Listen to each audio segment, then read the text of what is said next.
कोंडागांव जिला मुख्यालय के डीएनके केंद्र मार्ग पर अस्थायी रूप से संचालित पोस्ट मैट्रिक बालक छात्रावास पूरी तरह जर्जर हो चुकी है, जिसे प्रशासन द्वारा न्यायिक कर्मचारियों के लिए आवासीय भवन निर्माण कार्य हेतु स्वीकृत की गई थी।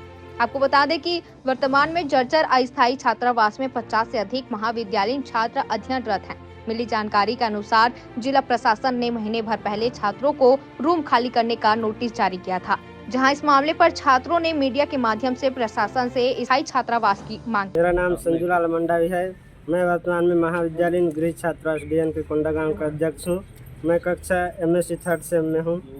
अपना समस्या ये है कि यहाँ पे आजकल प्रशासन के द्वारा आकर हम लोगों को खाली करने के लिए कहा जा रहा है, वो भी लिखित रूप में नहीं दिया जा रहा है, ऐसी मौखिक रूप में कहा जा रहा है। और ये भी कहा जा रहा है कि यहाँ पे तुम लोग इल्लीगल रूप से रह रहे हो, जबकि हम लोग यहाँ इल्लीगल रूप से नहीं रह रहे हैं, क्योंकि कॉलेज जब से संचालित हुआ है तब से यहाँ हॉस्टल भी संचालित है, तब से यहाँ पढ़ने वाले विद्यार्थी रह रहे हैं।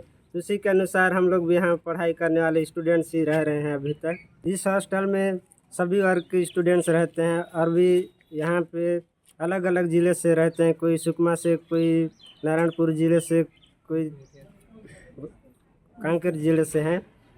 और यहाँ पे जब टेकाम सर कलेक्टर थे तब उस समय यहाँ पे मेस संचालित भी हो रहा था और इस हॉस्टल का नाम भी परिवर्तन किया गया था। पहले इस हॉस्टल का नाम जनरल छात्रावास के नाम से था। अभी कलेक्टर सर के पास गए थे तो आश्वासन दिए थे कि जब तक आप लोगों की अच्छी से व्यवस्था नहीं की जाएगी तब तक आप लोग उसको खाली मत करना बोले हैं। लेकिन आजकल आ रहे हैं कि यहाँ पे खाली करने बोल रहे हैं, लेकिन वो भी लिखित रूप से नहीं बोल रहे हैं, ऐसी मौखिक रूप से दे रहे हैं। हम लोगों का एग्ज़ाम 3 जनवरी से स्टार्ट है। बहुत ज़्यादा डिस्टर्ब हो रहा है मानसिक तौर से, बार बार आके ऐसी प्रेशर डाल रहे हैं, तो कोई भी स्टूडेंट्स अभी मानसिक स्थिति में नहीं है, सब मानसिक स्थिति से बाधक से ऊपर रहे हैं। आप लोग क्या चाहते हैं? हम लोग चाहते हैं कि अगर हम लोग खाली करना चाहते हैं, लेकिन हम लोगों के लिए परमानेंट दिया जाए, वो भी लिखित तौर से गृह छात्रावास के नाम से अलग से छात्र। कोंडागांव से राम कुमार भारद्वाज की रिपोर्ट।